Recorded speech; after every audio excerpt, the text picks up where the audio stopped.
Selamat siang, Assalamualaikum warahmatullahi wabarakatuh. Waalaikumsalam warahmatullahi wabarakatuh.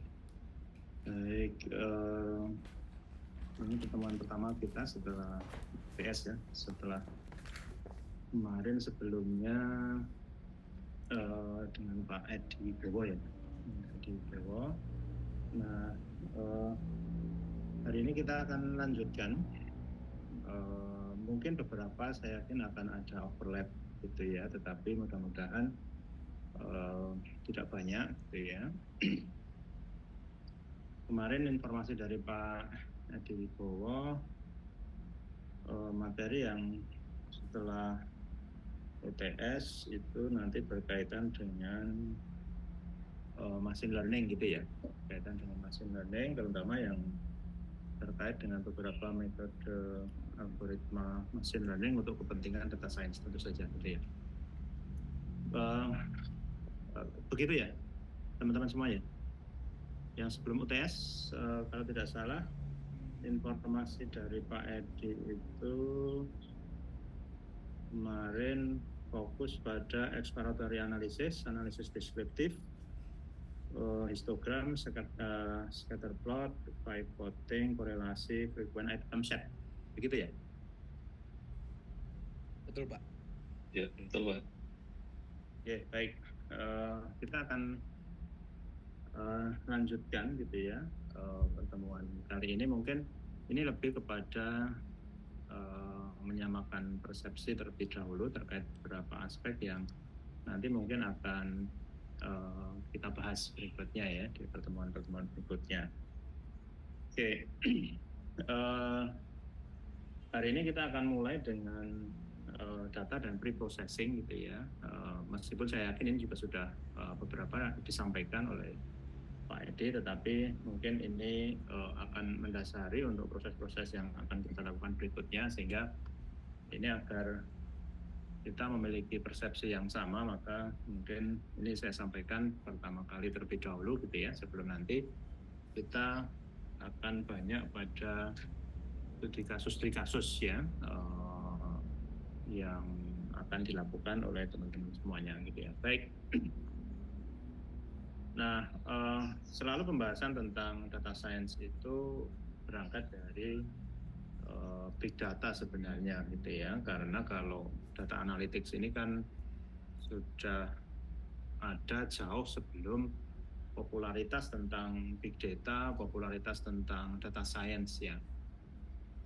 Ketika analisis data itu dilakukan terhadap data-data internal perusahaan gitu ya, yang mungkin memang secara karakteristik belum sepenuhnya sesuai dengan kriteria big data gitu ya, big data. Tetapi sebenarnya proses-proses analisis ini kan sudah pasti jalan sebelumnya gitu ya, sudah ada sebelumnya gitu ya, sehingga ini yang kemudian menegaskan tentang pentingnya data science ini salah satunya tentu saja adalah popularitas tentang big data gitu ya, di mana sekarang hampir setiap bidang itu melihat big data ini sebagai sesuatu yang menarik gitu ya, sesuatu yang sangat menjanjikan untuk kemudian bisa menghasilkan banyak hal gitu ya. Meskipun mungkin belakangan ini kemudian hiruk pikuknya ini agak terkalahkan dengan AI gitu ya, agak terkalahkan dengan AI. Tetapi saya pikir ini akan tetap berkembang gitu ya.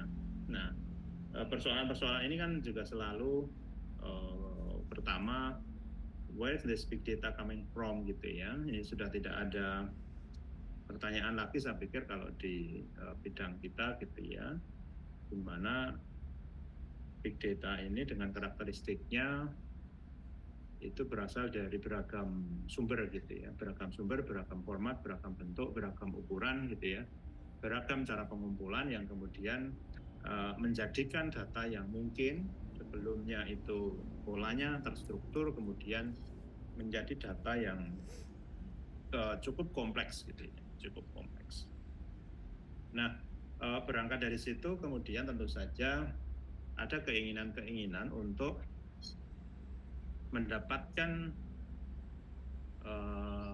insight-insight menarik yang ada di dalam data gitu ya, yang ada di dalam data. Meskipun sebelumnya juga data mining ini sudah eksis jauh lebih lama dibandingkan dengan data science ya, data science. Nah ini kalau kita melihat tentu saja sumber-sumber data ini kan sangat beragam ya, sangat beragam. Mulai dari kalau di sini disebutkan mulai ada dari relational data sampai kepada custom sources ya, kemudian sosial media dan beragam sumber yang tadi disebutkan di dalam sumber-sumber data besar tadi gitu. Untuk kepentingan find, visualize, and understand all big data to improve business knowledge ya.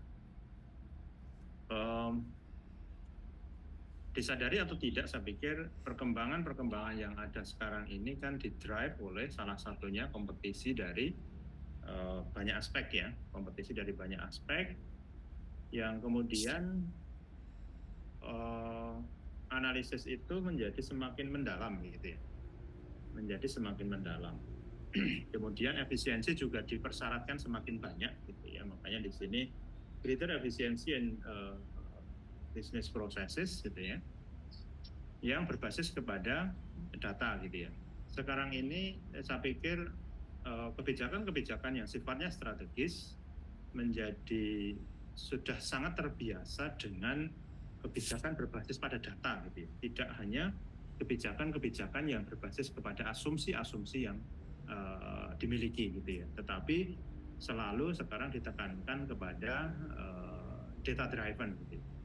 Data driven. Nah, kalau hanya maunya data driven tetapi kemudian data hanya apa adanya tanpa pengolahan yang mendalam kan mungkin nggak banyak juga yang bisa kita dapatkan insight-nya gitu ya. New insight from combining and analyzing data types in new ways gitu ya. Nah, ini kan yang juga penting untuk kita lakukan gitu ya. Kemudian develop new business models with resulting increased market presence and revenue gitu ya.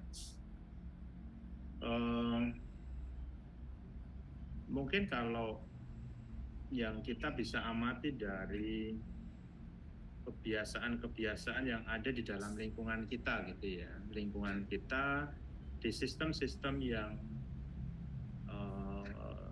berinteraksi dengan kita gitu ya, mungkin coba bisa kita amati gitu ya, bisa coba kita amati. Mungkin saya akan meminta pendapat dari teman-teman, kira-kira data science ini saat sekarang ini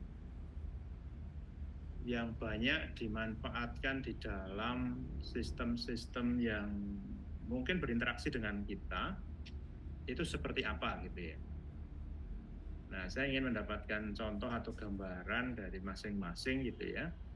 Mungkin dari sistem-sistem yang saya yakin kita semua berinteraksi dengan platform-platform tersebut. Misalnya, coba masing-masing mencari, kemudian menyampaikan gitu ya.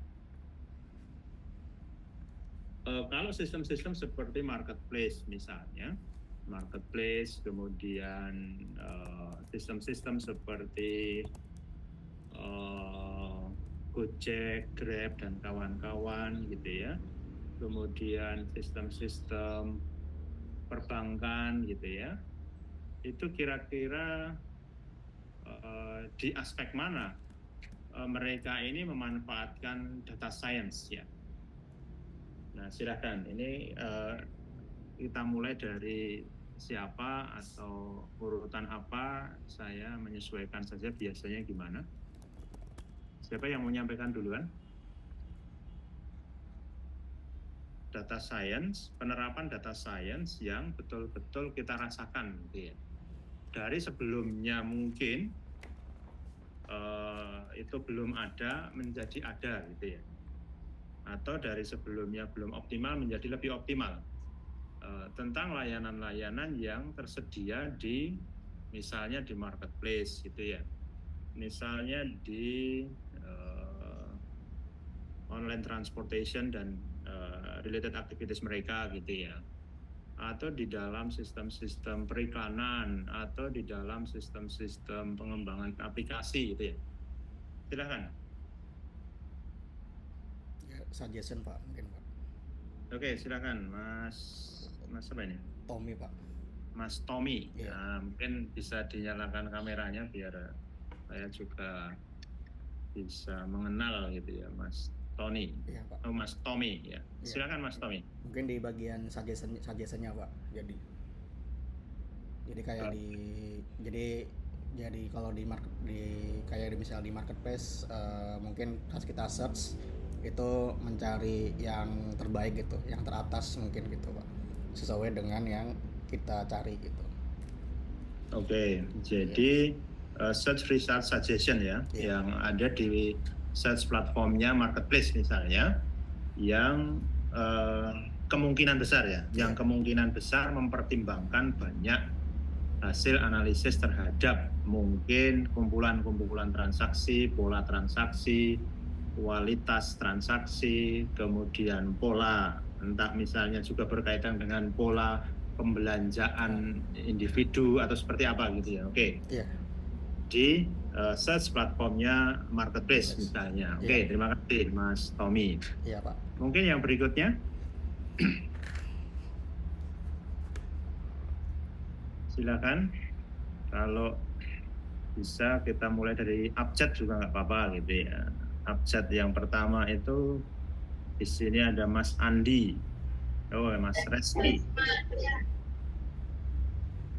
Oke, Mas Reski tadi raise hand, silakan Mas Reski. Mungkin penerapannya itu Pak, mohon maaf Pak sebelumnya karena di sini hujan. Oke. Jadi mungkin penerapannya salah satunya di bidang ini, di rekomendasi produk. Misalnya kita lagi memilih sebuah produk, misalnya produk itu nggak sesuai atau kita ragu, terus kita scroll turun ke bawah, itu biasa ada rekomendasi produk yang lainnya. Seperti itu Pak. Oke, product recommendation ya, rekomendasi produk. Oke. Betul, saya pikir rekomendasi produk ini kan ada banyak pola ya, ada banyak pola yang kenapa kemudian rekomendasi atas produk itu muncul ya. Kalau menurut benar. Mas Reski, kira-kira kenapa sebuah produk itu muncul menjadi rekomendasi terhadap apa yang kita cari? Mungkin karena banyak faktor, salah satunya mungkin karena produk yang dijual itu nggak sesuai, atau mungkin ada beberapa produk yang testimoninya kurang baik dari pelanggan-pelanggan yang sudah membeli sebelumnya. Jadi ada rekomendasi produk lain yang lebih banyak testimoni yang lebih baik ditampilkan, seperti itu Pak. Oke ya, ada pendekatan yang menggunakan item base misalnya berkaitan dengan kualitas produk. Nah, kualitas produk yang sifatnya berkaitan dengan produk-produk yang dipasarkan itu misalnya dipertimbangkan dari banyak aspek kan ya gitu ya. Ada produk yang dilihat kualitasnya itu karena rating yang diberikan oleh pembeli gitu ya. Ada yang karena pertimbangan kualitas sellernya misalnya gitu ya. Ada yang mungkin pertimbangan karena jumlah transaksi yang dilakukan. Oke, ini berarti kan pendekatan yang pasti melihat dari data yang ada gitu ya. Oke, terima kasih Mas Reski. Mungkin juga nanti yang lainnya bisa ditambahkan dari sistem-sistem yang mungkin teman-teman biasa gunakan, misalnya yang hobi nonton film misalnya. Silahkan kalau mau mencoba menemukan sebenarnya solusi-solusi apa yang data science sudah coba lakukan untuk memberikan peningkatan gitu ya, peningkatan kualitas terhadap servis atau produk yang ada gitu ya. Oke, berikutnya silakan tadi Mas Andi kayaknya tadi sudah. Iya Pak. Tapi mohon maaf, saya lagi di tempat berapa saya ada kurang jelas Pak. Ya, kalau dari saya itu biasanya saya buka TikTok itu kan biasanya ada kita suka melihat beberapa page gitu kan Pak. Misalnya kayak barang-barang elektronik gitu. Itu nanti dia nyambung ke e-commerce, datanya itu data yang sesuai dengan yang kita lihat. Misalnya kita lagi review handphone, nanti akan ada rekomendasi handphone sesuai dengan yang kita udah lihat di review di sosial media gitu Pak. Oke. Baik. Seperti by design gitu ya Mas ya? Iya Pak. Seperti kadang-kadang ada orang yang kalau tidak sadar kok kebetulan gitu ya, kok kebetulan gitu ya. Kita baca konten di artikel tertentu yang pada topik-topik tertentu, kemudian setelahnya kok muncul rekomendasi produk yang relevan dengan artikel yang kita baca. Saya pernah mendapatkan curhatan gitu ya. Saya pernah mendapatkan curhatan seorang teman. Dia merasa baru saja membaca tentang bagaimana cara terbaik berbakti kepada orang tua misalnya begitu gitu ya. Nah, setelah dia baca topik-topik yang seputaran orang tua tadi, kok tiba-tiba kemudian beberapa waktu berikutnya di aktivitas-aktivitasnya dia, entah itu di sosial media, entah itu di website yang lain yang dia baca, kemudian muncul produk-produk yang related dengan kebutuhan orang tua. Jadi misalnya waktu itu kalau tidak salah dia merasa loh kok kemudian seperti yang saya bayangkan ya gitu ya, muncul produk itu berupa sajadah untuk orang tua yang tebal, lembut gitu ya. Padahal ini seperti kebetulan gitu ya, seperti sudah dirancang oleh yang di atas, padahal yang rancang yang tukang iklannya gitu ya. Oke, ini satu contoh gitu ya, satu contoh bagaimana kemudian analisis ini berdampak kepada bahkan kadang-kadang orang merasa seperti hal-hal yang sifatnya kebetulan yang diatur oleh yang di atas gitu ya, padahal itu by design gitu ya. Oke, berikutnya, silakan.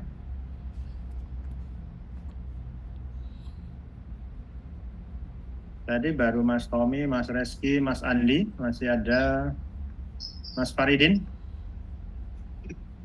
Halo, iya Pak. Ya.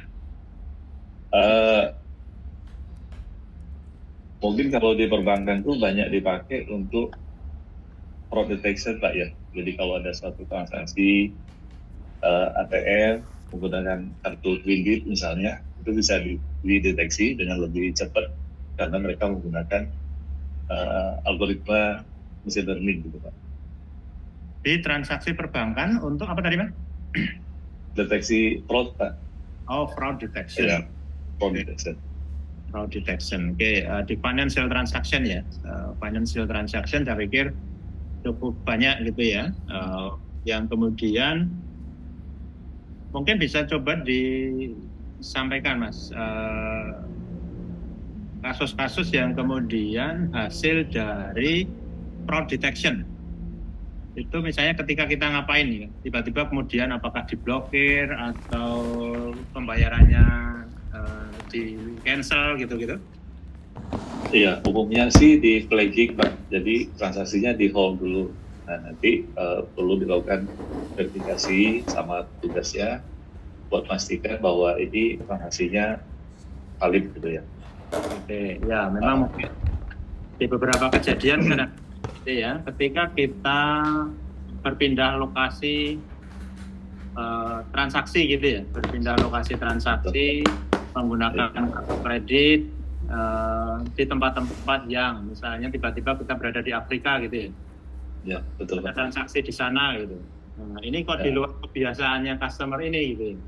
Maka mungkin transaksinya di hold dulu gitu ya. Ini beneran atau fraud gitu ya. Iya, benar Pak.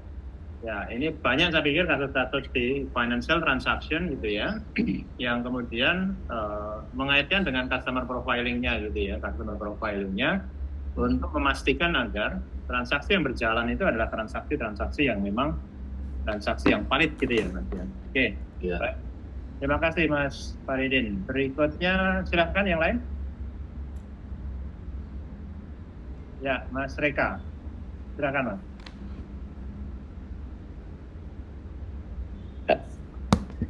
Izin Pak untuk menyampaikan, menurut saya sih salah satu penerapan data science-nya yang pernah saya temui adalah di bidang militer Pak, khususnya untuk anomaly detection dari suatu pergerakan kapal yang ada di seluruh dunia. Salah satunya adalah jika ada terkait dengan illegal trafficking di dalam atau pada saat perjalanan di laut Pak. Itu sih Pak salah satunya. Oke. Gitu. Itu mungkin bisa dijelaskan lebih detail Mas, gimana tadi? Perjalanan dari transportation. Perjalanan ya, jadi perpindahan antara contohnya kapal logistik berangkat dari negara A ke negara B, kemudian ternyata harusnya jalur atau path-nya itu tuh selalu seperti itu, tiba-tiba dia bergeser atau berputar-putar di tempat itu terus menerus, dan akhirnya nanti itu menjadi sebuah temuan atau anomaly detection di situ Pak, seperti itu. Ya, ini terkait dengan anomaly detection ya. Ya, betul Pak. Ini juga mungkin sebenarnya pola transaksi, transaksi aktivitas yang di luar kebiasaan ya. Betul, salah satunya itu. Ya, oke. Jadi ini juga saya pikir banyak diterapkan ya. Kemarin teman-teman dari BPJS ya. Teman-teman dari BPJS itu kemarin juga melakukan analisis gitu ya terkait banyaknya kejadian fraud gitu ya. Ya. Nah, cuman memang anomali detection ini kan kadang kita harus hati-hati ya. Ketika kemudian mostly itu fraud ya. Ketika yang anomali itu yang normal. Semuanya fraud. Ini kemarin juga sempat jadi diskusi gitu ya, bagaimana kita menghadapi data ketika ternyata yang dianggap normal itu yang fraud-nya gitu. Yang valid itu yang anomali. Juga menarik nanti untuk bisa dieksplorasi. Oke, baik, terima kasih Mas Reka. Kemudian silakan berikutnya. Ya.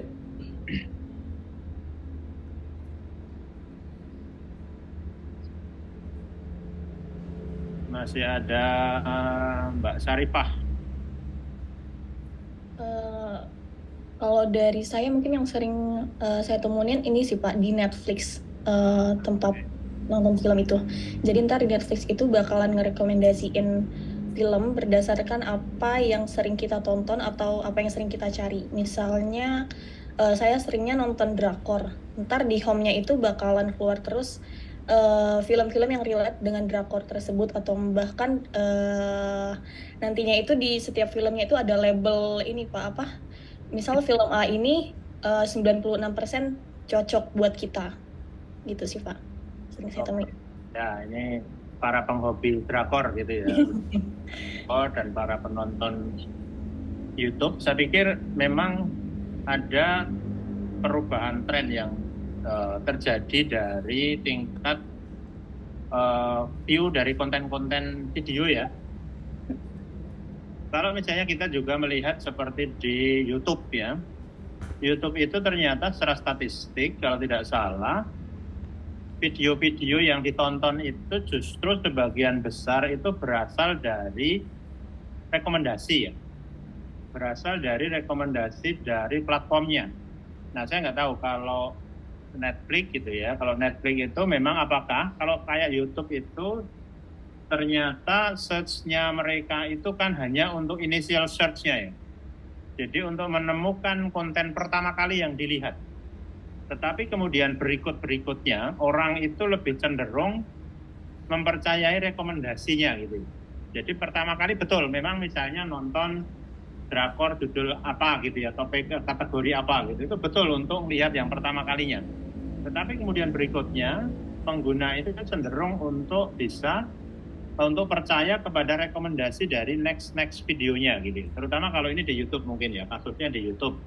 Kemudian bagaimana perubahan yang terjadi di TikTok ya. Mungkin teman-teman yang biasa pakai TikTok, yang harus diakui kelebihannya TikTok ini kan mengubah pendekatan yang dilakukan oleh pemilik platform sebelumnya ya kalau tidak salah. Di mana ketika kita bicara misalnya seperti Instagram, seperti Facebook gitu ya, bagaimana kemudian peran dari jumlah follower itu sangat signifikan terhadap jangkauan dari konten itu bisa dilihat oleh pengguna ya. Dan itu ternyata kemudian berubah ketika pengguna ini menggunakan TikTok, bahwa ternyata untuk punya konten yang meledak, viral, itu ternyata peran follower itu tidak cukup signifikan gitu. Dan ini kemudian ternyata dipandang lebih fair gitu ya. Lebih fair bagi sebagian pihak yang konten itu tidak hanya didominasi oleh akun-akun yang memang sudah punya follower besar gitu ya. Dan tentu saja algoritmanya kayak TikTok kan juga cukup baik ya untuk menyesuaikannya dengan kebutuhan gitu. Menyesuaikan dengan kebutuhan. Oke, baik. Terima kasih Mbak Sarifah tentang Netflix ya. Kemudian berikutnya masih ada Mas Doni ya. Ya Pak. Silakan Mas Doni. Ya kalau dari saya sendiri salah satunya di bidang penerapan industri game ya Pak. Jadi kalau misalnya kita ada satu game, kita bisa mengumpulkan data-data misalnya kayak bagaimana proses permainan dari menit sekian hingga menit sekian gitu, sehingga kita bisa tahu kayak bagaimana alur sebuah permainan gitu. Jadi nanti manfaatnya kita bisa menerapkan misalnya balancing gamenya kepada game designer gitu, atau misalnya kita menciptakan suatu nuansa permainan yang baru dan mengubah beberapa parameter gitu, hanya dengan melihat beberapa data ini saja gitu. Salah gitu Pak. Jadi ini membuat game menjadi lebih dinamis. Dinamis, betul Pak. Relevan dengan pemainnya gitu ya. Ya. Pemainnya. Oke ya. Baik, terima kasih Mas Doni. Artinya, saya pikir kemudian masing-masing dari kita itu sudah cukup merasakan gitu ya, sudah cukup merasakan bagaimana data science itu kemudian masuk kepada hampir semua aspek gitu ya. Tadi kalau kita lihat mulai dari marketplace sampai ke game gitu, dari film Netflix sampai ke logistik gitu ya. Nah ini saya pikir sebuah kondisi yang sangat menarik gitu ya, sebuah kondisi yang sangat menarik tentang penerapan-penerapan yang terjadi di lingkungan sekitar kita gitu ya. Oke, baik. Itu tentang contoh-contoh penerapannya gitu ya, dan saya yakin semuanya sudah sangat familiar dengan kondisi-kondisi itu gitu ya. Nah ini ilustrasi saja, ilustrasi tentang bagaimana layanan-layanan itu bisa dioptimasi dari data-data yang dimiliki gitu ya. Oke, nah baik. Berikutnya kita akan melihat step for machine learning project gitu ya. Step for machine learning project. Bagaimana sesungguhnya, meskipun ini bukan sesuatu yang saya pikir sifatnya baku, harus dengan tahapan seperti ini.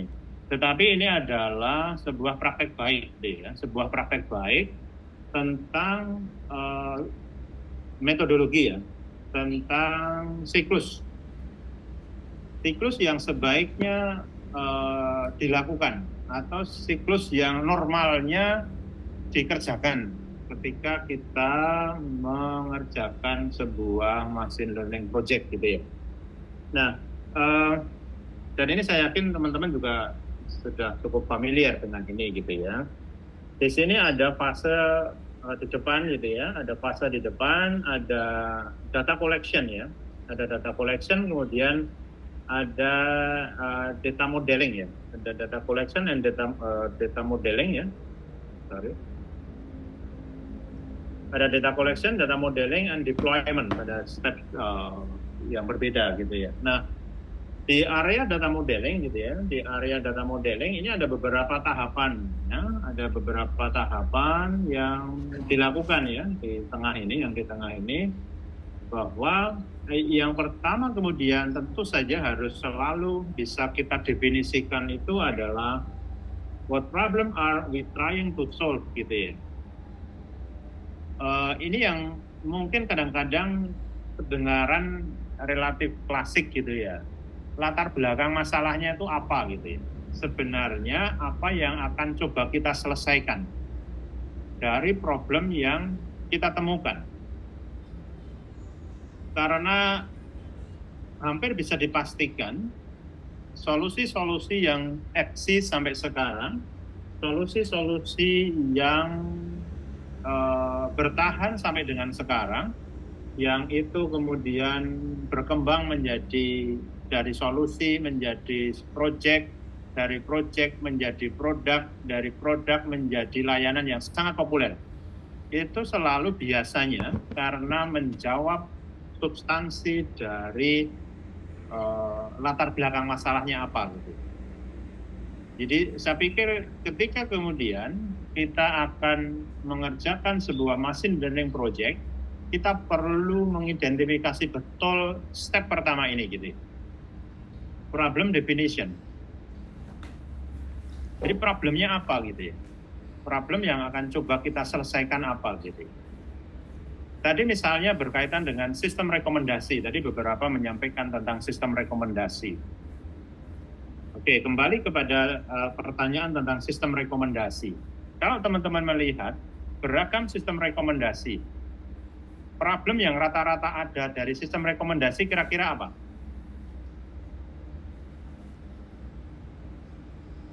Tadi yang menyampaikan tentang sistem rekomendasi produk tadi itu ada Mas Tommy sama Mas apa tadi ya?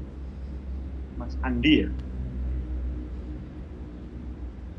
Oh, masih ada yang ketinggalan. Di sini ada Mbak Putri ya. Jadi belum menyampaikan. Monitor Mbak Putri.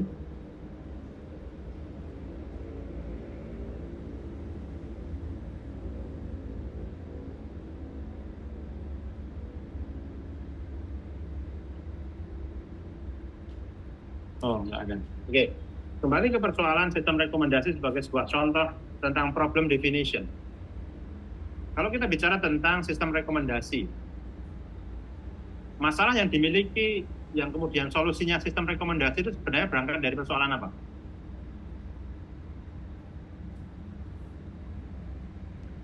Kebingungan?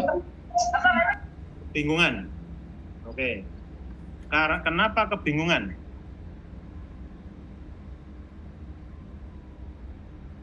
Mungkin tidak kesesuaian produk yang dicari mungkin Pak. Masalah dari situ tuh. Ketidaksesuaian ya. Iya. Kalau solusi search engine, Ya.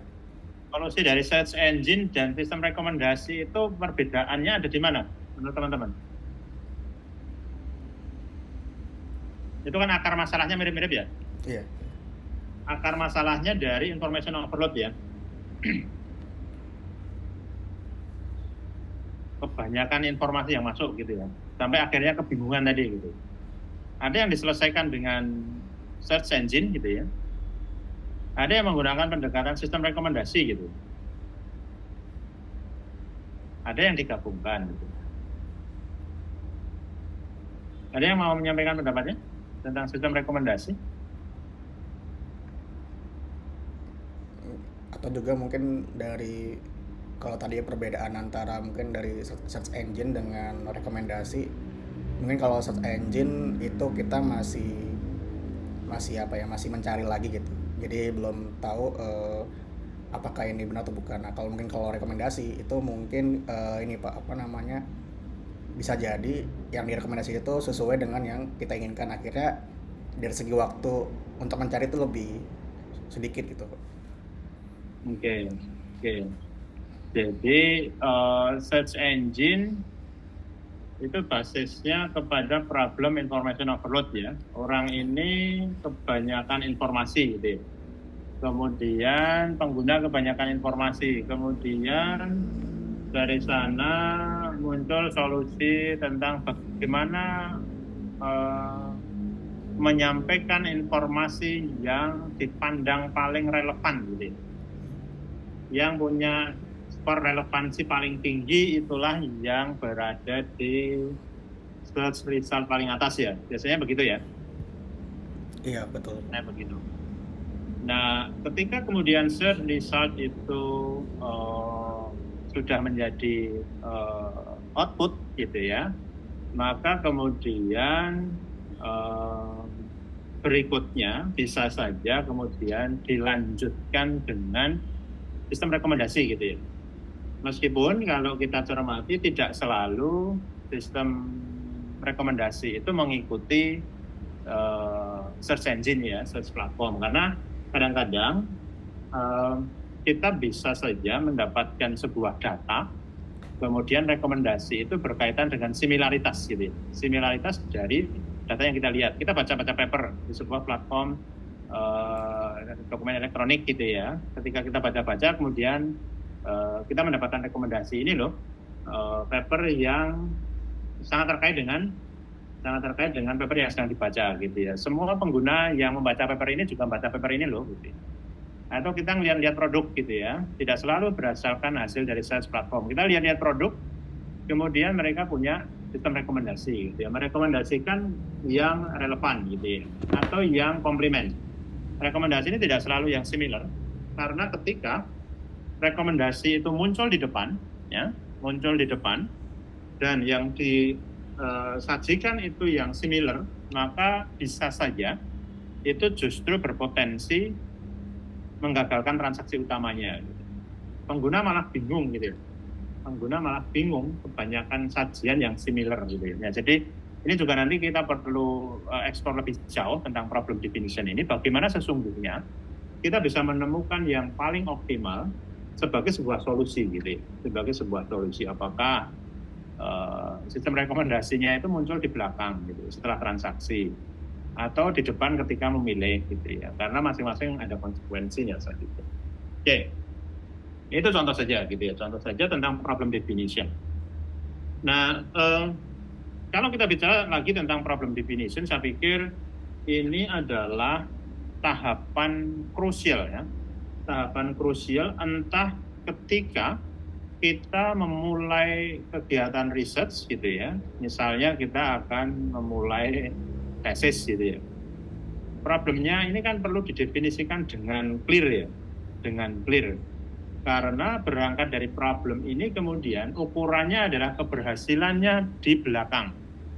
Bagaimana kita mengevaluasi keberhasilan dari penyelesaian masalah yang kita sajikan atau kita angkat gitu ya. Makanya what problem are we trying to solve gitu ya. Apakah kemudian problemnya ini berkaitan misalnya kalau penelitian gitu ya, berkaitan dengan peningkatan kinerja, ataukah berkaitan dengan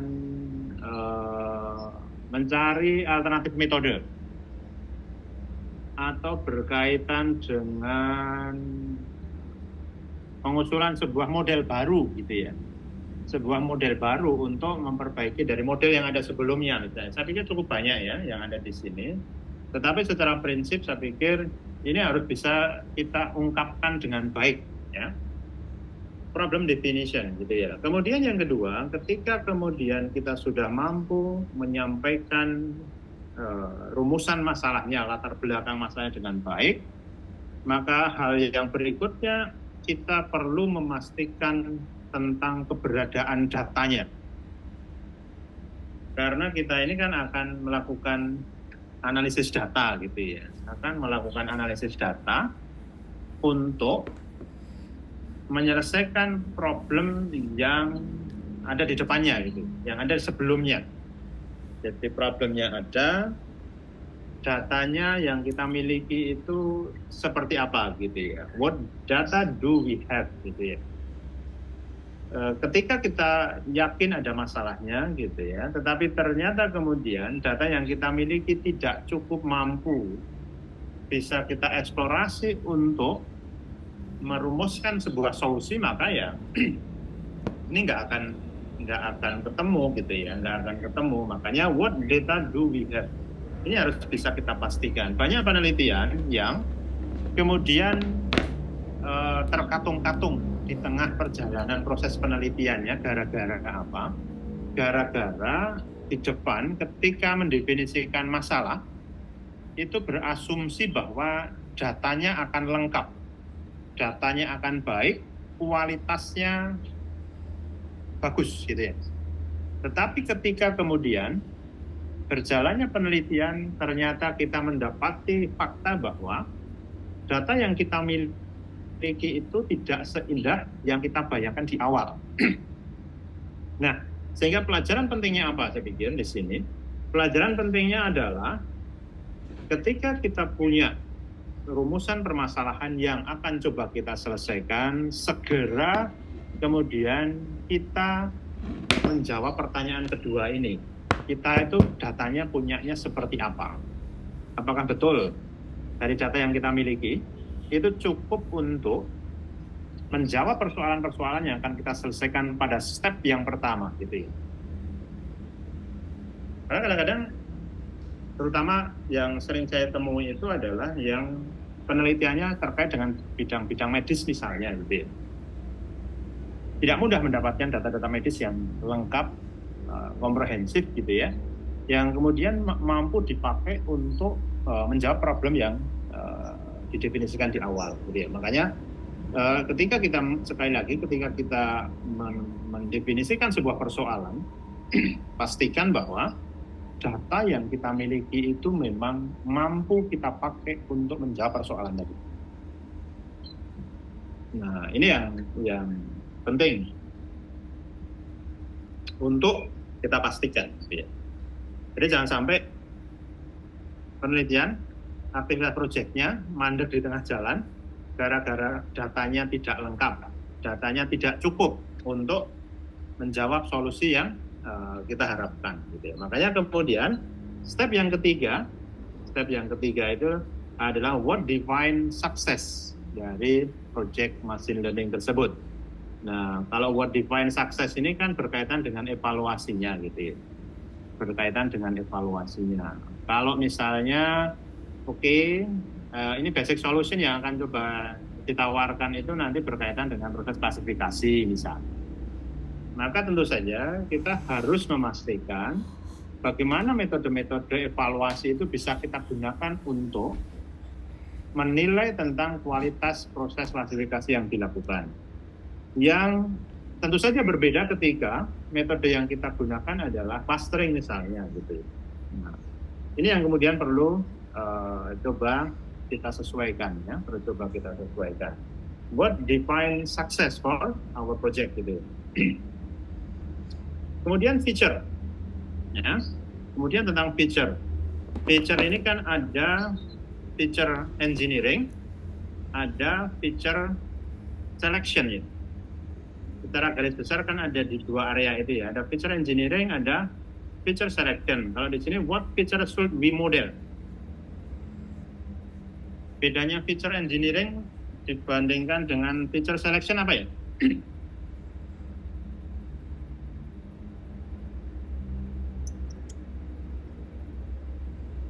Apa perbedaan dari feature engineering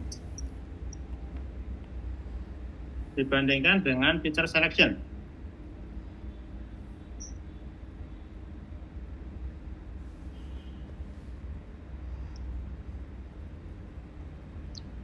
Mas Doni, silakan Mas Doni.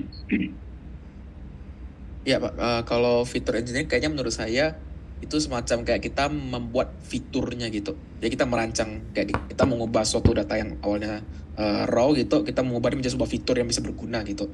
Kalau fitur selection mungkin kita kayak ada sebuah fitur yang cukup kompleks, kemudian kita seleksi gitu, sehingga lebih memudahkan ketika proses analisis gitu. Oke ya, tepat terpikir ya Mas Doni. Feature engineering itu bagaimana kita mengengineer, merekayasa dari raw data yang kita miliki untuk kemudian disesuaikan dengan machine learning algorithm yang akan dipakai misalnya gitu ya. Apakah kemudian kita punya categorical data, apakah sebenarnya data ini relevan sesuai dengan algoritma machine learning yang akan kita pakai atau tidak gitu. Itu salah satunya mungkin ya. Jadi dari raw data kemudian kita rekayasa agar feature-featurenya sesuai dengan metode yang akan kita pakai gitu ya. Kalau feature selection secara garis besar saya pikir akan sesuai dengan namanya ya, namanya menselect ya, memilih. Bagaimana kemudian kita memilih ya, memilih dari sekian banyak fitur ya, yang punya kontribusi signifikan terhadap final result dari aktivitas yang kita lakukan gitu ya. Karena bisa saja dari data yang kita miliki itu kita ada cukup banyak fitur gitu ya, yang tapi ternyata setelah kita evaluasi dari sekian banyak fitur itu mungkin hanya 50%-nya yang mendukung kepada pencapaian hasil akhir yang baik gitu ya. Nah, 50% sisanya ya mungkin bisa saja ini kita exclude gitu ya. Karena memang ternyata nggak ada kontribusi, bahkan mungkin bisa jadi menurunkan kualitasnya gitu ya. Nah, bagaimana merekayasa, bagaimana melakukan seleksi itu kan ada banyak metodenya ya, ada banyak metodenya. Bagaimana kita memilih dari sekian banyak fitur, kemudian hanya kita pilih sebagian gitu ya. Nanti kita akan coba lihat ada beberapa metode yang bisa kita pakai gitu ya, yang bisa kita pakai di area ini gitu ya. What feature should we model gitu ya, sesuai dengan algoritma yang akan kita gunakan gitu ya. Kemudian what kind of model should we use? Nah, ini tentu saja kita perlu memahami karakteristik dari model-model tersebut gitu ya, agar kemudian kita tepat menggunakan model untuk menyelesaikan persoalan yang ada gitu ya. Karena kan ada model-model yang sesuai untuk kategori-kategori masalah tertentu gitu ya, belum tentu sesuai untuk kategori-kategori masalah yang lain gitu ya. Nah, sehingga pemahaman terhadap model-model yang bisa dipakai dan karakteristik dari masing-masing modelnya ini menjadi penting untuk kita pahami gitu ya. What have we tried or what else can we try gitu ya. Nah, ini pentingnya nanti sebelum pengujian. Ini kan kalau ada banyak model yang akan kita uji, banyak kombinasi alur yang harus kita evaluasi gitu ya, maka kemudian uji coba ini menjadi sangat penting, dan kemudian setelah uji coba pasti dievaluasi gitu ya. Baseline-nya seperti apa gitu ya, pembandingnya seperti apa, apakah kemudian improvisasi yang kita lakukan itu berpengaruh secara signifikan atau tidak terhadap target kinerja yang akan kita hasilkan. Oke, ini saya pikir step umum ya, step umum dari machine learning project. Problem definition, what business problem are we trying to solve? How can it be phrased as a machine learning problem? If machine learning is getting insight out of data, what data we have? Yeah? How does it match the problem definition? Is our data structure or unstructured or semi-structured, ya? Static or streaming data? Karena masing-masing karakteristik datanya kan tentu saja membutuhkan penanganan yang berbeda ya. Evaluation, what defines success? Is 95% accurate machine learning model good enough, gitu ya? Atau seperti apa? Baseline-nya yang mana gitu ya? Baseline-nya berapa gitu ya? Ketika kemudian kita mendefinisikan baseline, apakah kemudian menjadi fair ketika angka itu saja yang jadikan kriteria? Padahal mungkin datasetnya berbeda, metodologinya berbeda, gitu. Apakah itu comparable atau tidak? Gitu ya. Itu juga perlu kita lihat kan. Untuk memastikan bahwa ya kita memang fair membandingkan dua algoritma dengan dataset yang sama di lingkungan yang sama, gitu. Kalau itu bisa dilakukan, maka itu mungkin akan bisa lebih mendefinisikan bahwa perbandingan yang kita lakukan itu fair gitu ya. Kemudian what part of our data are we going to use for our model? Jadi ada feature engineering, ada feature selection. How can what we already know influence this gitu ya. Which model should you choose? How can you improve it? How do you compare it with other model gitu ya. Makanya kemudian kalau mungkin teman-teman mencermati hasil-hasil penelitian di tesis gitu ya, itu kan hampir sudah tidak ada yang tesis itu basisnya satu model saja gitu ya. Kalaupun kemudian basisnya satu model saja, itu pasti di dalam step-stepnya ada improvisasi yang kemudian misalnya melihat apakah improvisasi yang dilakukan itu punya efek signifikan atau tidak. Makanya kemudian baseline model dan data setnya harus ada gitu ya, agar bisa di-compare gitu ya. Atau dibandingkan dengan model lain gitu ya. Nah, atau bahkan menemukan model baru gitu ya, menemukan model baru atas sebuah problem yang teridentifikasi gitu ya. Sebuah problem yang teridentifikasi. Eksperimen ya, what else could we try? Does our deploy model do as we expected? How do the other steps change based on what we have found? Gitu. Nah, ini nanti di hasil analisisnya saya pikir ya, yang perlu juga didefinisikan lebih lengkap. Nah, kalau ini contoh penerapan saya pikir tadi beberapa sudah diungkapkan di bidang yang lebih luas gitu ya. Ini hanya gambaran-gambaran ya, contoh-contoh tentang penerapan ya di traveling ya, di aktivitas traveling.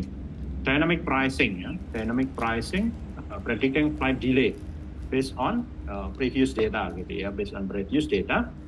Kemudian di sini ada marketing ya, ada marketing. Marketing ini saya pikir bidang yang perkembangannya cukup pesat gitu ya, cukup pesat memanfaatkan data science ya, memanfaatkan data science.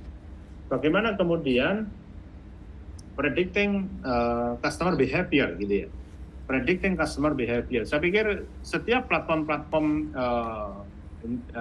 digital marketing gitu ya, itu selalu memiliki mekanisme untuk bagaimana menemukan customer yang dipandang tepat dengan target market dari advertiser gitu ya. Karena di teknik marketing yang baik itu kan pasti ketika platform itu bisa menemukan calon customer yang tepat untuk produk yang sesuai gitu. Nah, ini kan nggak gampang toh, nggak gampang. Bagaimana kita pada posisi misalnya seorang marketer gitu ya, itu bisa menemukan audiens yang pas dengan produk yang kita miliki atau service yang kita miliki gitu. Nah ini saya pikir ada banyak di sana yang kemudian bisa dianalisis toh, untuk mengoptimalisasi marketing teknik gitu ya. Kemudian healthcare ya, kalau healthcare ini banyak ya, medication effectiveness, disease prediction gitu ya, without intervention ya. Tanpa intervensi kepada kondisi pasien secara langsung, secara fisik, kita bisa menemukan prediksi penyakit yang ada gitu ya, mengurangi intervensi fisik misalnya pembedahan dan lain-lainnya gitu ya, dari karakteristik fitur-fitur yang dimiliki oleh seorang pasien gitu ya. Kemudian sosial media. Nah, sosial media ini yang banyak banget ya sekarang diterapkan gitu ya, dan saya pikir ini sekarang momen yang sangat tepat untuk banyak riset di sosial media ya, menjelang tahun 2024 gitu ya, menjelang tahun 2024.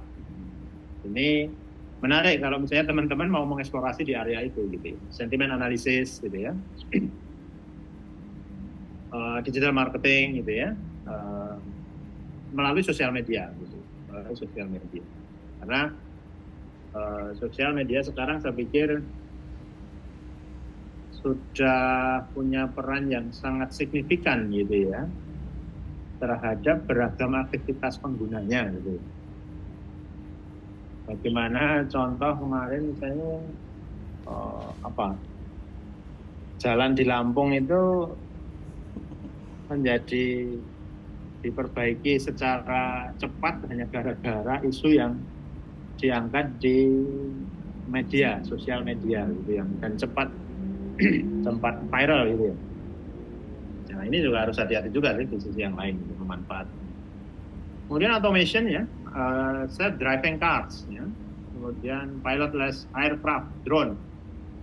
Kemudian kayak tadi credit and insurance dan finance di sekitar itu banyak ya, di sekitar itu banyak. Sales gitu ya. Nah, ini yang akan saya coba berikan gambaran gitu ya, gambaran alternatif lah, gambaran alternatif gitu ya, terkait beberapa metode ya, terkait beberapa metode, beberapa mekanisme mulai dari pengumpulan data sampai analisisnya ya, sampai analisisnya. Kalau di sini kalau teman-teman bisa lihat gitu ya, teman-teman bisa lihat di sini ini ada tentang data ya, di sini data. Di sini data science ya. Data itu kalau di sini dikelompokkan jadi dua kategori. Data pada kategori tradisional atau data pada kategori big data gitu ya. pada kategori big data. Pada proses analisis, data ini kan fase awal harus bisa kita temukan ya, fase awal bisa kita temukan. Makanya kemudian di awal itu ada data collection teknik gitu ya.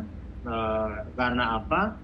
Karena yang akan kita cari itu adalah insight from the data gitu ya, insight from the data. Di sini ada disebutkan data driven decision required well organized and relevant raw data stored in a digital format. Nah, ya kan?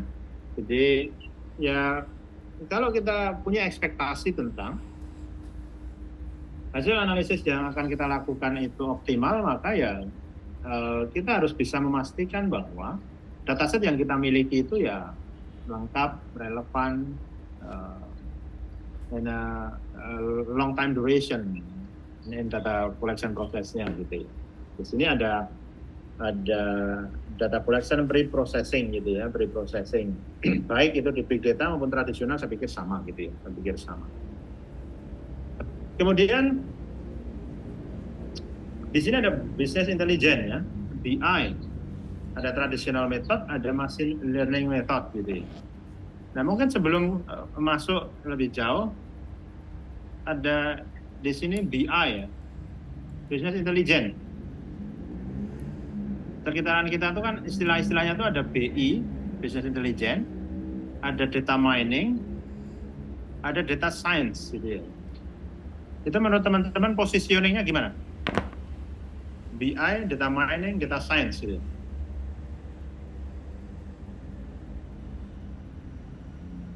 Kalau mungkin izin jawab, Pak. Ya, kalau untuk yang BI sendiri, kalau khususnya yang data apa namanya tuh? Tadi itu maaf Pak, data apa? Tadi itu apa? Data apa Pak? Maaf. Ada BI, business intelligence, ada data mining, BI, data science gitu ya. oh data mining. Ya, kalau untuk data mining sendiri itu lebih ke arah kita gathering data. Jadi kayak kita mengumpulkan data gitu. Kalau untuk data science itu kita lebih bagaimana kita mengolah untuk menjadi meresearch lah ya, meresearch untuk sebuah pengetahuan. Kalau BI itu business intelligence itu biasanya untuk sebuah kebutuhan dalam suatu organisasi gitu. Itu menurut saya Pak gitu. Itu. Terima kasih Mas Reka. Yang lainnya coba. Ada BI, data mining, data science.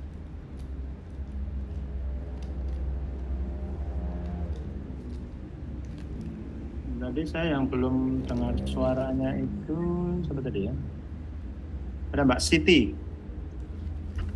Pak, maaf, saya itu lagi di jalan, jadinya saya agak stuck. Oke ya, baik, nggak masalah. Atau Mbak Putri? Mbak Putri Nadira. Mohon maaf Pak, ini lagi di jalan juga kebetulan. Ya. Bisa saya tulis aja nggak Bapak? Boleh, boleh. Atau malah membahayakan kalau menulis sambil di jalan ya. Oke, nggak apa-apa. Silakan. Yang lain yang punya pendapat terkait paling tidak BI dengan data science lah. Positioningnya kayak apa?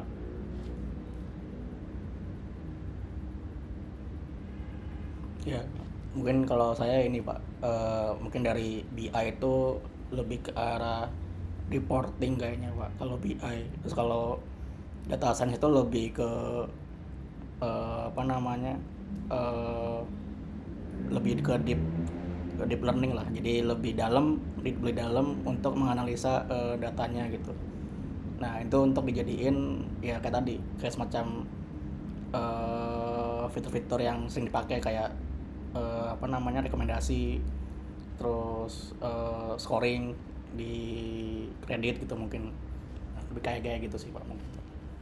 Oke, baik. Terima kasih Mas Tommy. Oke, sekarang coba kita lihat ya. Coba kita lihat. Nah, ini sebenarnya kaitannya nanti dengan Big Data Analytics dan percampuran antara beberapa istilah memang. Dulu ada data analis ya, ada data analis. Kemudian berkembang jadi BI, Business Intelligence. Business Intelligence itu selalu outputnya dikaitkan dengan dashboard sebenarnya, ya. Dikaitkan dengan dashboard, dikaitkan dengan dynamic reporting.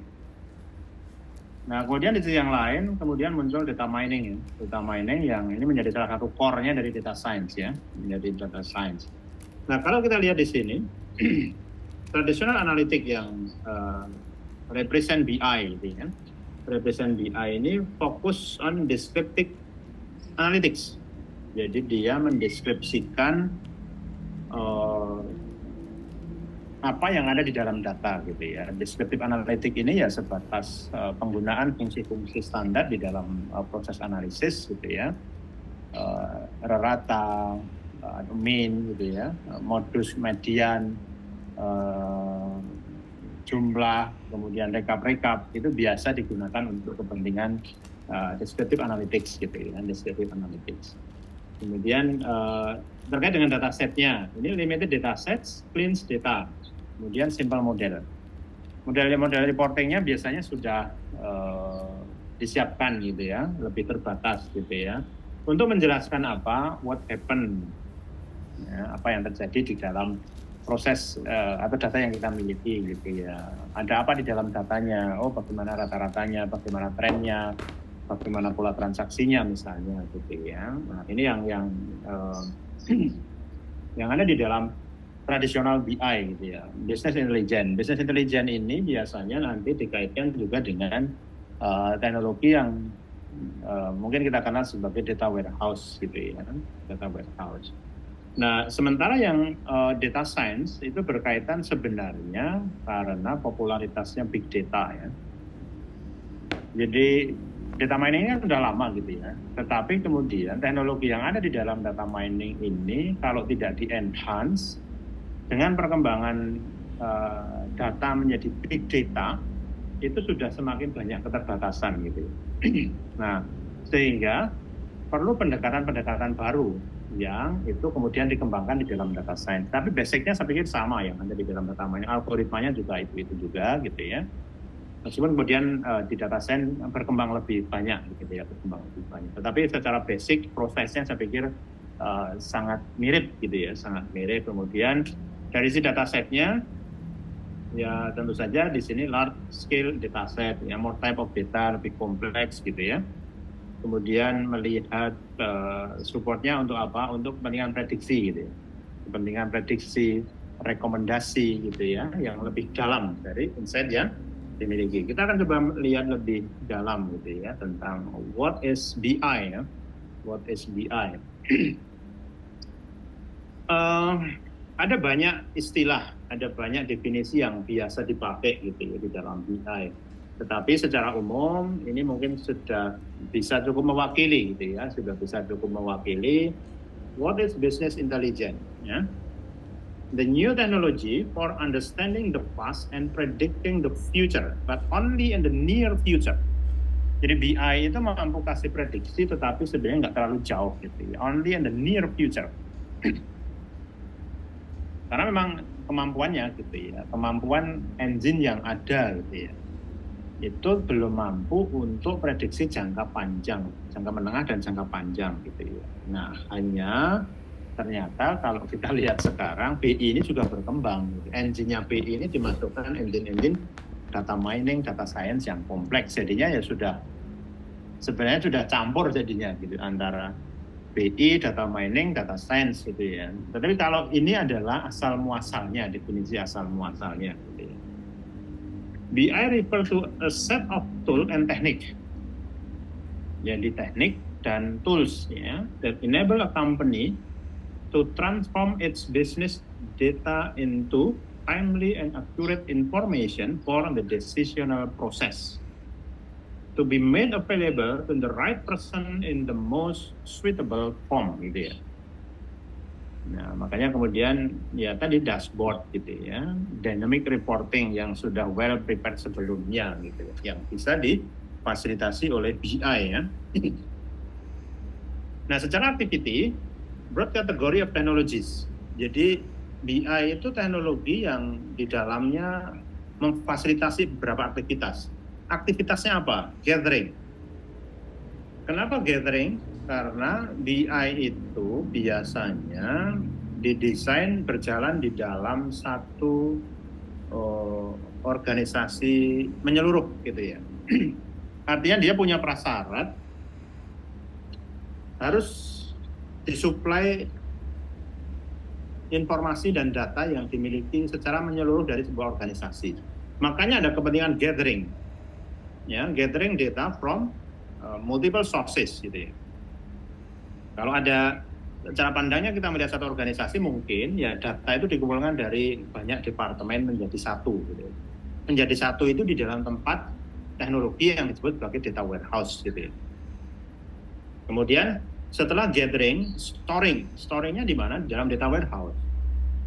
Data warehouse itu apa? Data warehouse itu adalah physical implementation of collection of data from multiple sources gitu ya. Jadi gabungan dari banyak data dari beragam sumber. Accessing and analyzing the data business user make better decision. Jadi kepentingannya adalah provide better decision to the decision maker gitu. Analyzing business performance through data driven insight. Ya, kepentingannya sudah mulai dari dulu ya, data driven insight. Broad category of application which includes the activities of decision support system, query and reporting, OLAP, statistical forecasting, and data mining. Nah, ini gambaran alurnya ya. Gambaran alurnya. Business intelligence enable the business to make intelligent, fact-based decision, atau ya data-driven decision. Ya. Data-driven decision. Aktivitinya mulai dari aggregate data. Kemudian present data, enrich data, and inform a decision to decision maker. Nah, improving organization by providing business insight to all employees, leading to a better, faster, and more relevant decision. Ya. Core capabilities-nya ya, ini core capabilities-nya. Nanti slide-nya saya share ya. Nanti slide-nya saya share, silakan di-download nanti di Master ya. Data storage, di sini ada data warehousing, ada ad hoc analysis, ada data quality, ada data mining, kemudian information delivery and dashboard, ya, visualization, scorecard, ya, manage reporting, and then di query reporting and analysis, ya, di sini ada ad hoc analysis. Nah, ini yang biasanya ditambahkan dari fitur DSS biasa gitu ya. DSS biasa itu sebagian besar kan reportnya sudah prepared sebelumnya gitu. Kalau CBI itu sebenarnya secara desain defaultnya harusnya memfasilitasi ad hoc analysis gitu ya. Jadi mau create custom analisisnya itu memungkinkan gitu ya, memungkinkan. Production reporting or OLAP ya, online analytical processing analysis gitu ya. Nah, ini arsitekturnya ya. Oke, ini saya pikir pengantar tentang BI ya, BI platform. Ini Pentaho misalnya. Salah satu yang biasa dipakai yang tersedia open source-nya ya Pentaho misalnya. Gambar. Data warehouse-nya di sini. Nah, ini layarnya. Source system layer. Nah, ini ada banyak sistem. Ada banyak sistem yang kemudian datanya dikumpulkan di dalam satu data warehouse. Kemudian di sini ada modul untuk analisis and reporting-nya ya. Modul untuk analisis and reporting. Nah, ini data analitik tadi ya yang kaitannya ada deskriptif, prediktif, dan preskriptif. Jadi data analitik adalah kegiatan untuk meneliti dan memeriksa data mentah untuk mendapatkan kesimpulan yang akurat. Jadi ini data analitik secara umum ya. Kesimpulan tersebut sangat bergantung dari pertanyaan atau masalah yang kita ingin tahu jawabannya dari data yang terkumpul. Nah, descriptive analytics adalah proses data analitik untuk mendapatkan gambaran umum dari data yang sudah dikumpulkan. Ya, ini misalnya di sini ada contoh dari Google Analytics ya, mungkin sering memasang Google Analytics untuk website-nya. Jumlah visitor per satuan waktu, halaman mana yang paling sering dikunjungi, datanya seperti apa, rata-rata pengunjungnya berapa, gitu ya. Puncak-puncak kunjungannya ada di periode waktu berapa, gitu ya. Ini yang biasa disediakan. Ya. Kemudian predictive analytics ya. Predictive analytics adalah data analitik yang memberikan hasil prediksi tentang sesuatu yang akan datang. Ini yang juga banyak dipakai untuk banyak hal gitu ya, untuk banyak hal, untuk forecasting, untuk sistem rekomendasi gitu ya, kan beberapa berkaitan dengan ini ya.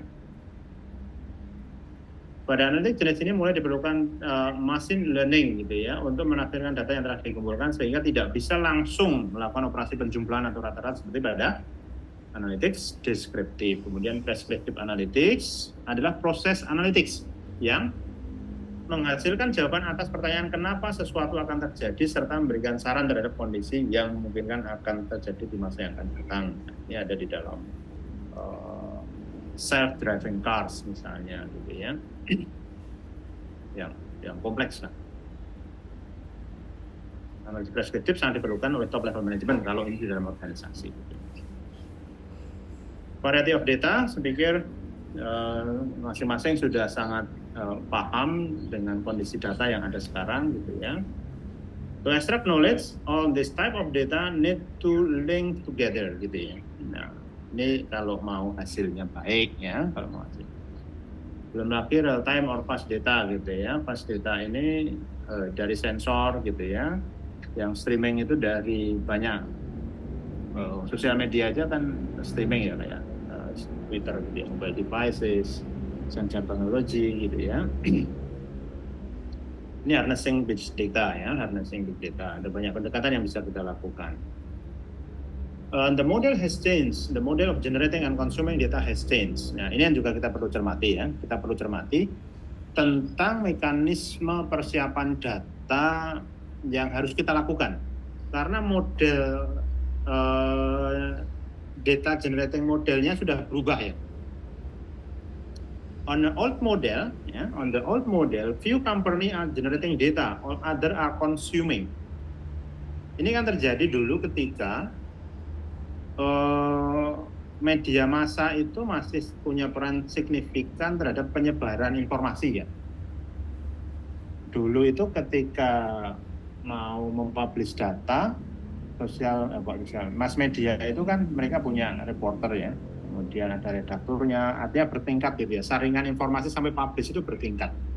Tetapi in the new model, all of us are generating and publish data. Sekarang ini siapa saja kan bisa jadi reporter gitu ya, publish di sosial media, publish di website pribadi gitu ya, nggak ada yang menjadi editor, ya nggak ada yang mengkurasi informasinya, semuanya langsung publish mungkin dilakukan. Nah, kondisi ini kemudian penting untuk kita sikapi ketika kita berurusan dengan data-data yang sudah menggunakan new model di dalam proses generate datanya. Karena apa? Karena kualitas datanya bisa sangat beragam gitu ya. Kalau misalnya kita scrape konten from sosial media gitu ya, itu kita perlu melakukan analisis yang mendalam berkaitan dengan kondisi pengumpulan data yang kayak tadi gitu ya. Pre-prosesnya mungkin menjadi cukup panjang gitu. Nah ini masih evolusi BI gitu ya, saya pikir teknologi lama kalau BI. Ya. Type of big data, important characteristic of structured data, dimensionality, course of dimensionality gitu ya. Ya ini kalau teks ya, sparsity, only present count ya, resolution, pattern depend on the scale. Ini each document become a term vector gitu ya. Ini kalau berkaitan dengan data teks ya, data teks ini problemnya kan sparsity ya.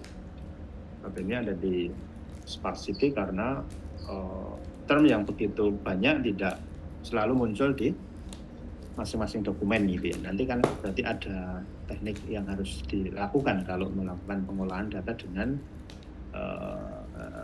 sparsity yang luas gitu ya. Data quality ini yang juga kita perlu cermati gitu ya. What kind of data quality problem? How can we detect problem with this data? What can we do about this problem? Example of data quality problem: noise and outlier, missing values, duplicate data gitu ya. Noise refer to modification of original values ya, yang bisa saja disebabkan oleh transmisinya, oleh alatnya, atau memang sengaja dikasih noise gitu. Kemudian problem tentang outliers ya. Outlier are data object with characteristics that are considerably different than most of the other data object in the data set gitu ya. Gimana kita memperlakukan outliers gitu ya, atau memang justru sebenarnya yang kita cari outlier kayak tadi yang contoh tentang anomaly detection itu kan berarti kita malah mendeteksi anomali gitu. Mendeteksi anomali. Missing values ya, reason for missing values, information is not collected, attribute may not be applicable to all cases ya, ada banyak penyebab gitu ya kenapa ada missing values. Handling missing values, eliminate data object, estimate missing values, ignore the missing values during analytics ya, replace with all possible values. Duplicate data, nah ini juga harus ada data cleaning yang harus dilakukan. Gitu. Variabel, ini mungkin sudah dibahas oleh Pak Edi ya, saya pikir kalau tentang tipe-tipe variabel gitu ya, ada tentang numerical, categorical, gitu ya. Discrete, continuous, nominal, ordinal, the time gitu ya, beberapa contohnya ini numerical variable. A variable that may contain any value within some range is called continuous. Example, amount paid by a customer in supermarket. Nah, ini contoh-contoh saja ya. Contoh-contoh saja. Categorical variable itu yang seperti apa? Marital status gitu ya, gender gitu ya. The time variable sudah sangat jelas. Mix variable, gabungan gitu ya. Variable characteristic. Understand what are the different things we need to look out for when analyzing the variable in our data set, gitu ya. Missing data. Categorical variable, linear model assumption, distribution, outliers, and feature magnitude tadi ya yang harus kita cermati. Nah, ini yang tadi ya tentang feature engineering ya, tentang feature engineering. Apa itu feature engineering gitu ya? Apa itu feature engineering? Jadi disebutkan bahwa proses of using domain knowledge of the data to create feature or variable to use in machine learning gitu ya. To make machine learning algorithm works well ya. Key-nya to improve machine learning model performance, time consuming, big effort in variable engineering. Nah, di sini ada missing data imputation, categorical variable encoding, variable transformation to create new feature on the data. Missing data imputation technique, ya, numerical variable, mean, median imputation, arbitrary values, and octal computation. Kemudian ada frequent category imputation, adding a missing category, atau both combination between numerical and categorical variable. Di sini ada complete case analysis yang bisa kita lakukan. Also called list-wise deletion of cases. Ini teknik ya, teknik untuk handling data tadi. Consists of discarding observation where values in any of these variable are missing. And complete case analysis, we analyze only those observations for which there is information in all of the variable in the data set. Ya, suitable for categorical and numerical. Ini beberapa contoh di sini. Mean, median, imputation. Ini memberikan values ya. Replacing all occurrences of missing values within a variable by the mean or median. Terserah mau mean or median imputation. Kemudian arbitrary value imputation. Arbitrary value imputation consists of replacing all occurrences of missing values within a variable by an arbitrary values. Arbitrary-nya tergantung pola datanya biasanya gitu. Suitable numerical and categorical variable. End of tail computation. Nah, ini teknik-teknik saja gitu ya, teknik-teknik yang bisa kita pakai untuk replace missing values. Frequent category imputation. Most frequent values itu dipakai misalnya gitu ya. kasih label missing gitu ya, random sample imputation, ya diberi nilai random gitu ya. Missing indicator is an additional binary variable which indicate whether the data was missing for an observation, one or not, tambahin satu kategori gitu ya. Nah ini teknik-teknik saja saya pikir ini di sini. Kemudian feature selection ya. Feature selection is the process of selecting a subset of relevant feature ya, subset of relevant feature for use in machine learning model. Jadi process of selecting a subset of relevant feature. Yang dicari itu berarti relevant feature. Relevan dengan apa? Relevan dengan tujuan akhir dari machine learning modelnya gitu ya. Yang relevan itu artinya yang berkontribusi positif lah begitu ya. Kemudian why should we select feature?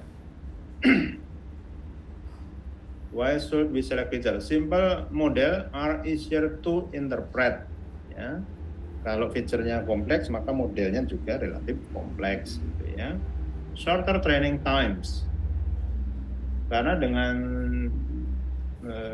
feature selection kan fiturnya berkurang, gitu ya. Maka ya dampaknya signifikan kepada shorter training times. Kemudian enhance generalization by reducing overfitting.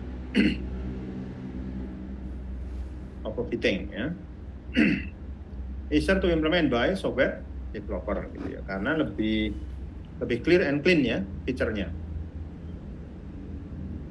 Reduce risk of data error during model use, karena betul-betul kita pilih fitur-fitur yang relevan. Fitur yang relevan itu ya pasti fitur yang punya kontribusi positif terhadap modelnya dan tidak banyak error biasanya gitu ya, terhadap pengolahan atas atas proses yang terjadi selama pemodelannya. Variabel redundansi, mengurangi variabel redundansi. Bad learning behavior in high dimensional spaces. Ya, dimensinya kan turun ya kalau feature-nya diseleksi.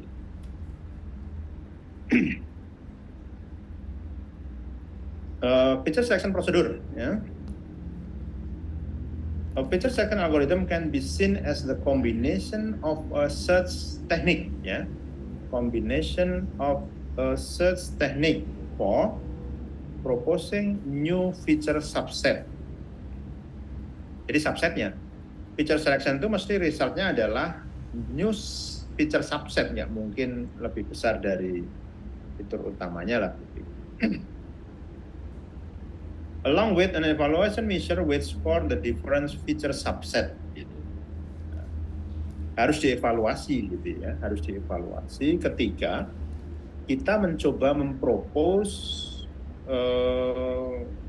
selected feature untuk dijadikan dalam proses pemodelannya gitu ya, apakah dia lebih baik atau tidak. Baik ini kan kategori yang sifatnya sangat general gitu ya, yang bisa didefinisikan lebih detail. Baik itu kriterianya apa? Oh, training time-nya lebih pendek gitu ya. Oh, kinerja performance-nya lebih baik gitu ya. Tergantung mana yang menjadi indikator kinerja utamanya. Apakah memperpendek waktu trainingnya, ataukah dua-duanya, atau salah satunya gitu ya. Computationally expensive ya.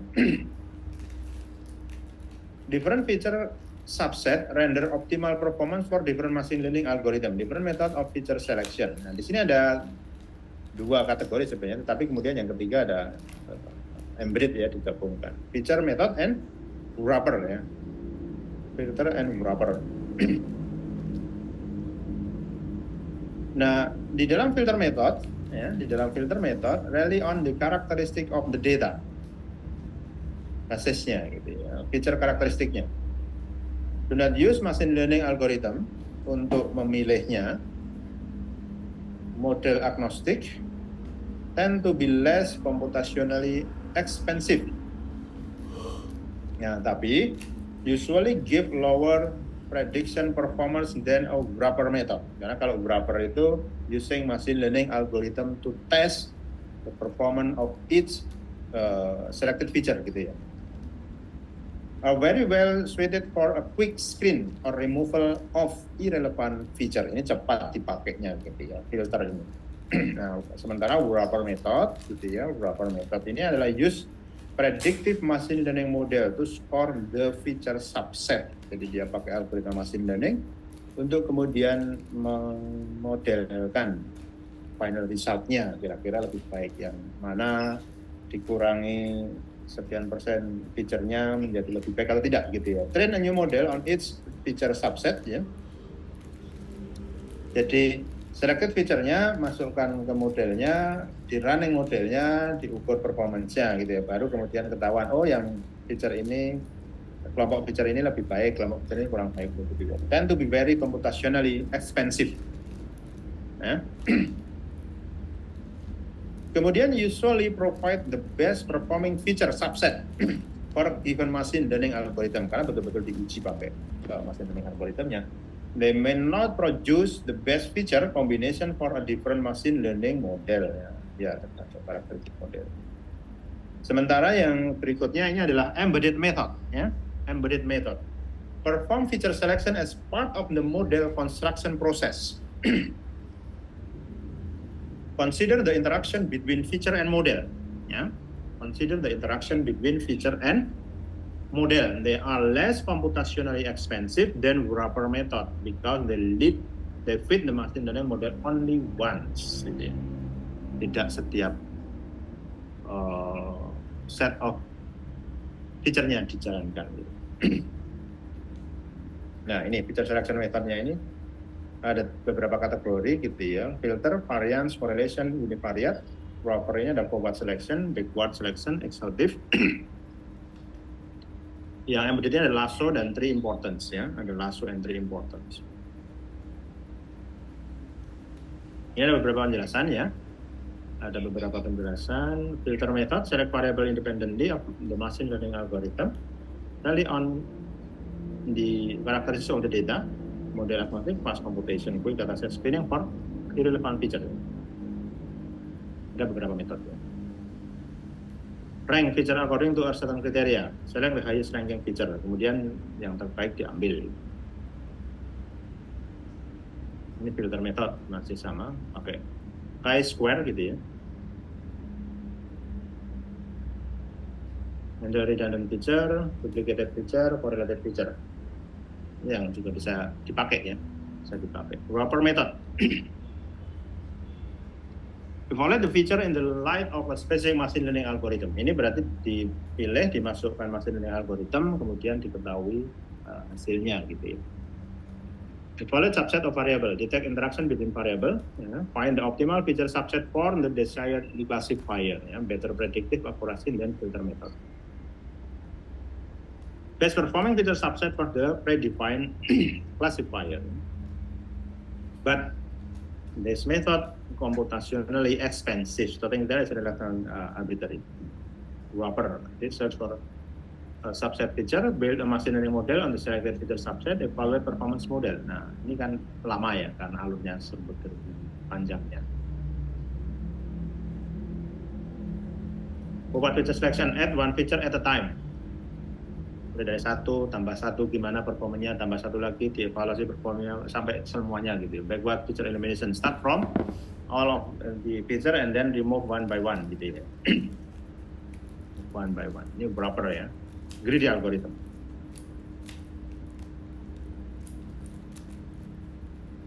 Predefined. Okay. Embedded method. Nah, perform feature selection during the modeling algorithm execution. Ini ada disebut embedded method ya. This method are those embedded in the algorithm either as its normal or extended functionality. Ya. Faster than wrapper method, more accurate than filter method. Ya. Detect interaction between variable, find the feature subset for the algorithm. Gitu ya. Nah, ini ada beberapa pendekatan gitu ya, yang bisa kita eksplorasi gitu ya. Nah. Mungkin untuk pertemuan hari ini sampai di sini gitu ya teman-teman. saya berencana memberikan tugas untuk mendetailkan tentang feature selection ya, tentang feature selection. Di feature selection tadi kan ada 3 kategori, filter, wrapper, and embedded method gitu ya. Filter, wrapper, and embedded method. Nah, tugasnya adalah menjelaskan lebih detail disertai dengan contoh ya, dari masing-masing metode yang bisa kita pakai dalam feature selection. Jadi teman-teman bisa milih dari sini ya, feature selection method ini. Filter, wrapper, embedded. Ya, embeddednya ada lasso, ada 3 importance. Wrapper ada forward selection, backward selection, exhaustive search gitu ya. Tetapi dengan implementasinya, tadi definisinya kan forward selection itu select one by one, start from one and then next gitu ya. Atau backward selection, all feature kemudian remove satu-satu gitu ya. Nah ini sebenarnya bagaimana implementasinya, algoritma apa yang bisa kita pakai misalnya gitu-gitu ya. Nah itu silahkan coba di eksplorasi, di review gitu ya. Kalau tugas biasanya individu atau kelompok lebih efektifnya?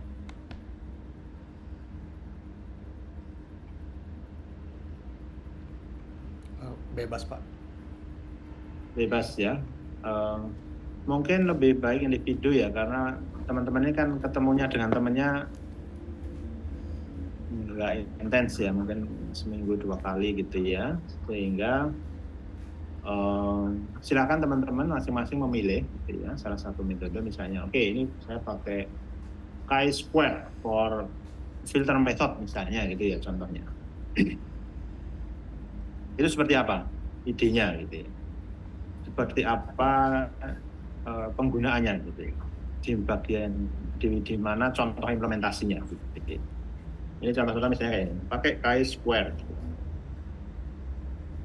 Kemudian silakan nanti tidak terbatas hanya pada feature selection yang ada di sini ya.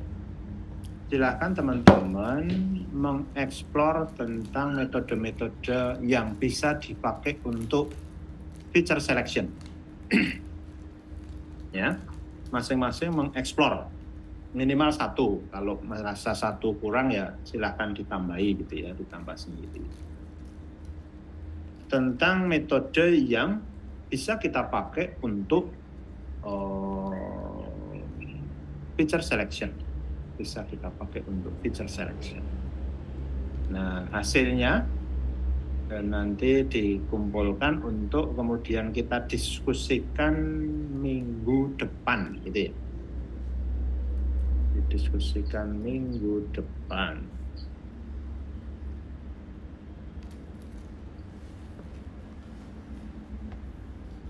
Begitu?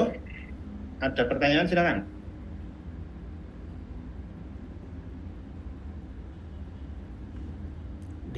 Dikumpulkannya melalui mana Pak? Dikumpulkan lewat Simaster aja ya. Nanti saya buatkan di tugas Simaster, sehingga teman-teman bisa unggah melalui Simaster ya. Baik Pak. Jadi nanti mungkin membuatnya dalam format PPT saja gitu ya, dalam format PPT sehingga nanti sekaligus bisa dipakai untuk menjelaskan ketika masing-masing presentasi diskusi tentang feature selection algorithm gitu ya. Feature selection algorithm di minggu depan ya.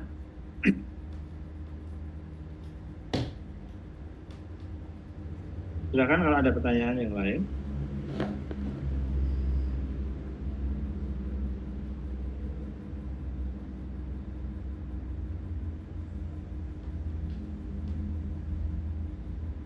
Tidak ada. Baik.